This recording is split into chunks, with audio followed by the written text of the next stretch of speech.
Hi everyone, Radhe Radhe. I know it's been a while again. I seem to do this a lot. I'll do a whole bunch of videos and then I'll catch up and then I'll take a little bit of a break. It's been about a month, I think, since I last recorded. But I'm back now and I'll be catching up. So I'll be shooting a lot of videos every day. Okay, so today we're going to be doing chapter 15, verse 11. We're going to be continuing. So I'll read the verse 10 first, and then just the translation, and then the verse 11. We can go from there. So let's do our prayer. Let's bring our entire hearts and soul into calling out to Krishna. Om Namo Bhagavate Vasudevaya. Om Namo Bhagavate Vasudevaya. Om Namo Bhagavate Vasudevaya. Dear Bhagwan Shri Krishna, please help us to understand this verse as deeply as we can, and please help us attain prem for you, real love for you. Please help us understand the importance of chanting. Please help us absorb that and understand it in a real way. Please give us knowledge. Please give us the eyes, real spiritual eyes, knowledge of knowledge, not the material world. Okay, let's sing the verse together. Okay, I will.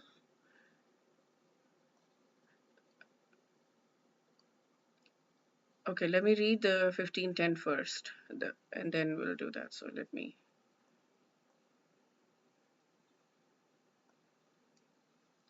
Okay, so the previous verse was, the foolish cannot understand how a living entity can quit his body, nor can they understand what sort of body he enjoys under the spell of modes of nature. But one whose eyes are trained in knowledge can see all this. Basically, when we have knowledge, we can understand that we are the soul, we are not the body, right? So this is what he's saying. And then we go to the next verse and let's sing that one. Yatanto yoginashchainam pashyan tyaman yavasthitam yatantopyakratatmano nainam pashyantya chetasah. The endeavoring transcendentalist who are situated in self-realization can see all this clearly. So somebody who's endeavoring, who is trying, and who are self-realized can see it. Self-realization means to understand, like the very definition is to understand that we are not the body, we are the soul. But those whose minds are not developed and who are not situated in self-realization cannot see what is taking place, though they may try. So if we're not self-realized, we can try, we want to, that's where we are right now, but we are not able to fully see it. And I really like the Swami Sarvapriyananda translation for also. Striving yogis too are able to realize the soul enshrined in the body. Striving, that's the important thing I'm sensing here, is are able to realize the soul. However, those whose minds are not purified cannot cognize it, even though they strive to do so. So we need to try and eventually get to a place of self-realization so that we can actually understand that we are the soul and not the body. So he's saying the word yogina is significant in this connection. There are many so-called yogis, but they're blind in the. So nowadays, basically, the yogis are people who are doing just the physical yoga. That's not yoga. That's not real yoga. That Ashtanga yoga is talking about. I guess Ashtanga yoga is the 8 aspects of yoga that take you to Paramatma, the Bhagwan, Paramatma, and Brahman. Brahman is the impersonal, Paramatma is the God residing within the hearts of everyone, every living entity, every single living entity, and then Bhagwan, of course, is Bhagwan Shri Krishna. So Ashtang Yoga is the 8 limbs of yoga that take you to Paramatma. But the yoga that we do here is just the physical aspect. It's one of the ang of the yoga, and that too, and a small aspect of one of the parts of the yoga, one of the 8 parts of the yoga, and that too a minuscule part of that. So yeah, the yoga that we do is not real yoga at all. The one that's popularized in the Western world, like gymnastic exercises and well built and healthy body and all of that. So only when you are in bhakti yoga you can and engaged in pure devotional service to Krishna, then we can really understand. So he's not talking about self-realization now, he's talking about God realization, Krishna realization.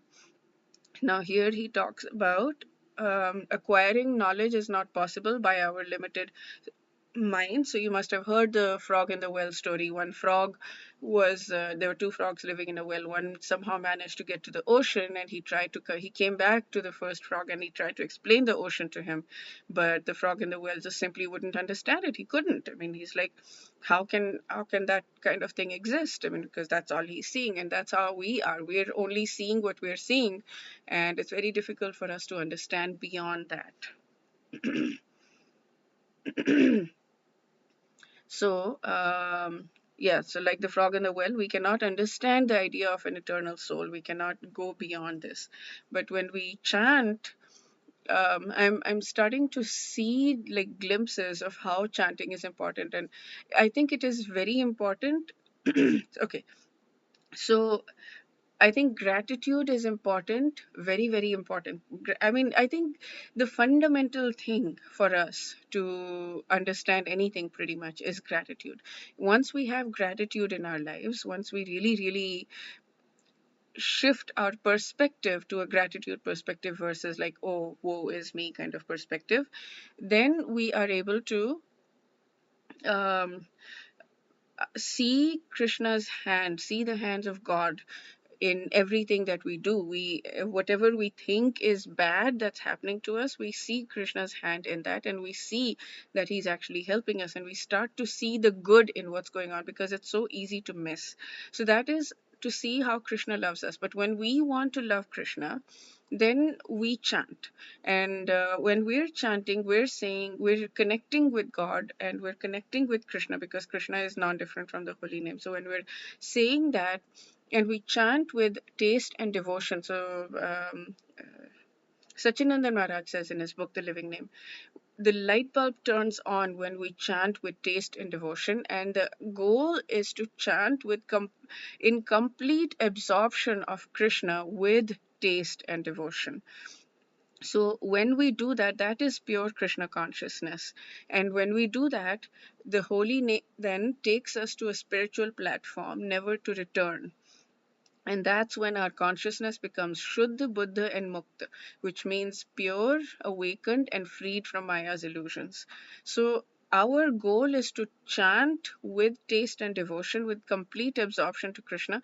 And when we're doing that, when we're sitting down and sitting up straight and we're chanting, and focusing and being attentive and thinking about Krishna during that time, that's when we're actually developing our taste for loving Krishna.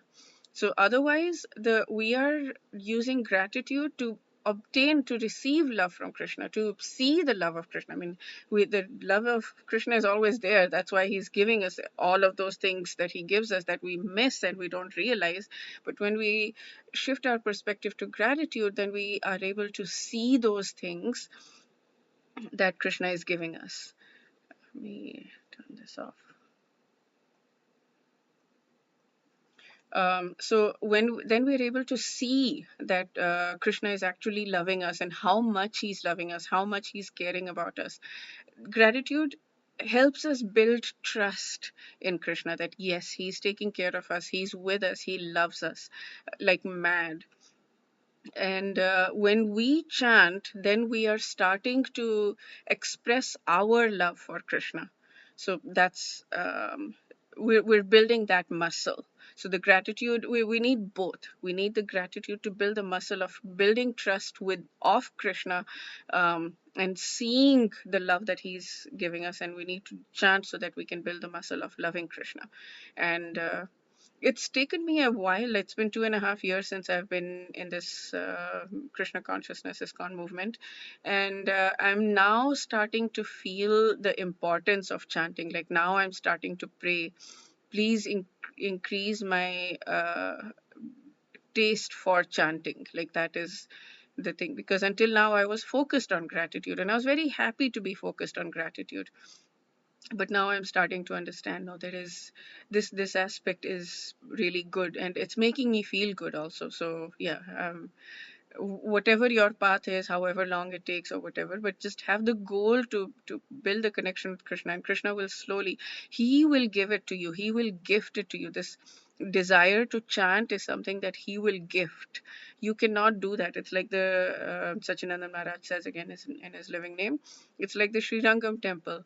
There are, I think, 7 gates, 3 gates, I think, or something. So the first two you can open, but this third you cannot open, or maybe it's 7 gates, I'm not remembering properly.